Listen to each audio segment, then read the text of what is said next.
ramé dans les buts et on va le voir en défense, deux hommes qui n'ont jamais joué ne serait-ce que des bribes de match, Diawara et Henrique. Diawara de retour de la Coupe d'Afrique des Nations, Henrique le Brésilien qui est marqué en finale de la Coupe de la Ligue. Giorietti lui joue dans le couloir droit. On va voir les conséquences de cette charnière. New Look, s'il y a eu une incidence sur la prestation des Bordelais? On voit tout de suite le résumé de ce match-là. Le duo d'attaque, c'est bien Bellion-Kavenaghi, ça c'est sûr, préféré donc à Marouane Chamakh qui débute sur le banc, et Jean-Louis Gasset qui avait demandé à ses joueurs de mettre un petit peu de vitesse face à une défense qui prend beaucoup de buts, 40 en 23 matchs. Alonso a reçu le message, il joue avec Bellion, on joue depuis 5 minutes, Delomo, Marichez une deuxième fois.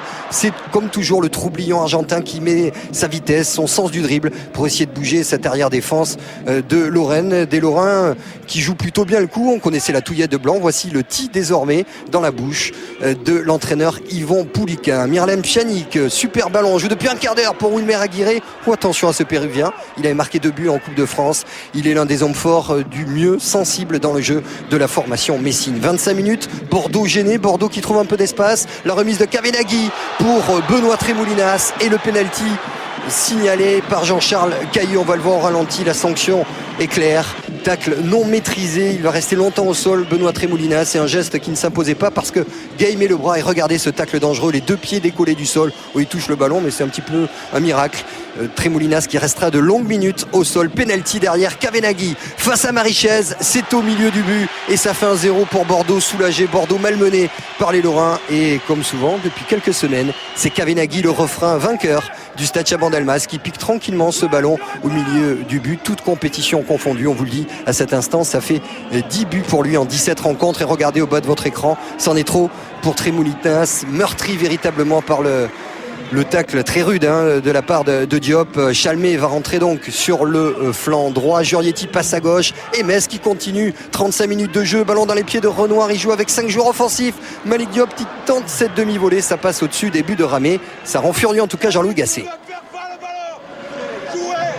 Ouais, jouer et continuer surtout à trouver les joueurs intérieurs en l'absence de Fernando. Bordeaux qui a du mal dans cette première mi-temps à trouver également la profondeur, et sur ce coup là pas de faute, défense parfaite. C'est une image qu'on voulait vous montrer, cette intervention parfaite et de Gay et de Diop devant Kavenaghi, des Girondins de Bordeaux qui laissent beaucoup d'espace entre leurs lignes et qui crapillent parfois des ballons avec Wendel ici qui a vu senti Kavenaghi, la position avancée de Marichez, c'était encore le coup de coquin, bien vu, c'était le geste à jouer, applaudi véritablement par Laurent Blanc, et derrière un grand seigneur Kavenaghi qui offre à ce jeune supporter son maillot. C'est l'homme fort des Girondins, mais Bordeaux qui, comme face à Saint-Etienne ou à Lorient, a du mal dans le jeu. Bordeaux qui doit être patient, attendre l'ouverture, être sérieux, a dit Laurent Blanc à la pause. La feinte elle est belle de Mikou pour Kavenaghi qui enroule, et l'arrêt impeccable de Marichez. On apprécie la feinte de Mikou et regardez le sens de l'équilibre de Kavenaghi qu'on avait si peu vu lorsqu'il est arrivé avec Ricardo, et qui dès lors est vraiment le monsieur plus des Girondins. Monsieur plus également à Loudiera qui tente sa chance parce que face à une défense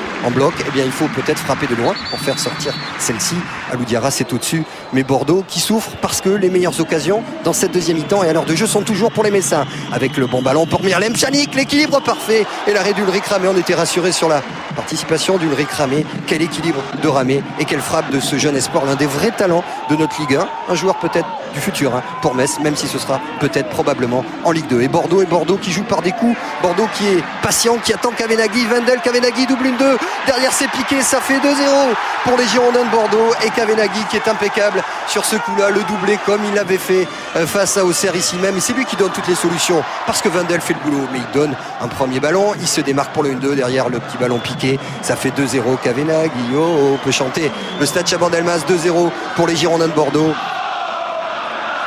Écoutez le Stade Chaban-Delmas qui va se lever pour applaudir la sortie de l'homme qui est en train de remplacer doucement mais sûrement Paoletta dans le cœur des supporters. Dès lors c'est dur pour des Messins qui ont bien joué mais qui laissent des espaces. Chamakh est enfin entré en jeu, bien servi par Mikou. Chalmé a le temps de lever la tête, le petit crochet de Chalmé, derrière le service parfait dans le tempo pour la frappe rageuse d'Aloudiara. Ça fait 3-0 pour des Girondins qui font le métier. Oh, ils ont souffert ces Bordelais, ils ont attendu face à une défense, c'est vrai, toujours faible, qui souffre dans ce championnat. Ça fait 43 buts encaissés par les Messins, et on va le voir en ralenti. Regardez le numéro 15, Jussier le magicien, qui fait un tour de passe-passe. Il s'enlève juste pour tromper Marichez.